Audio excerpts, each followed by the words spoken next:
एक समय देवताओं और ऋषियों के बीच यह विवाद उठा कि त्रिदेवों में सबसे श्रेष्ठ कौन है, ब्रह्मा, विष्णु या महेश। यह प्रश्न अत्यंत गंभीर था, इसलिए निर्णय के लिए महर्षि भृगु को चुना गया।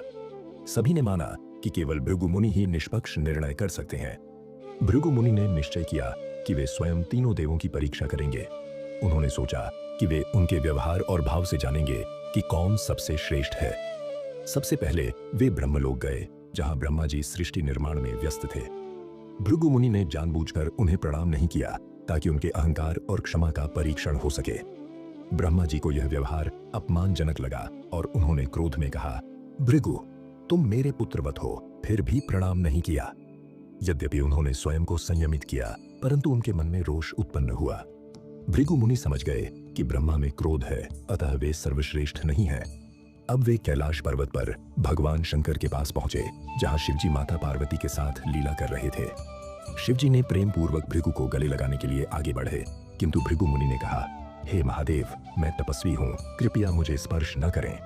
यह सुनकर शिवजी के नेत्र लाल हो गए और वे बोले, भृगु, तुम मेरा अपमान करते हो, मैं तुम्हें भस्म कर दूं। तब माता पार्वती ने उन्हें शांत किया। भृगु मुनि ने सोचा, शिव में भी क्रोध है, अतः वे भी सर्वश्रेष्ठ नहीं। अब वे वैकुंठ धाम पहुंचे, जहां भगवान विष्णु माता लक्ष्मी के साथ शयन कर रहे थे। भृगु मुनि बिना अनुमति अंदर गए और सीधे विष्णु जी के वक्षस्थल पर पैर मारा। यह उनका अंतिम और सबसे कठिन परीक्षण था। भगवान विष्णु तुरंत उठ बैठे, परंतु उन्होंने क्रोध नहीं किया। उन्होंने विनम्रता से कहा, हे मुनिवर, आपके चरण मेरे सीने पर पड़े, मैं धन्य हुआ। कहीं आपके कोमल पैर में चोट तो नहीं आई? और वे स्वयं झुककर भृगु मुनि के चरण दबाने लगे। यह देखकर भृगु मुनि स्तब्ध रह गए। उनके हृदय में करुणा और भक्ति उमड़ आई।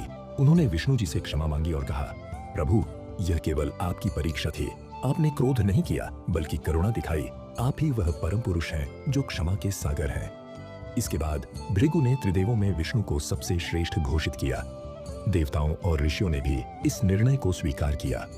इस प्रकार यह प्रसंग भृगु परीक्षण के नाम से प्रसिद्ध हुआ और यह सिद्ध हुआ कि क्षमा ही सबसे बड़ी शक्ति है।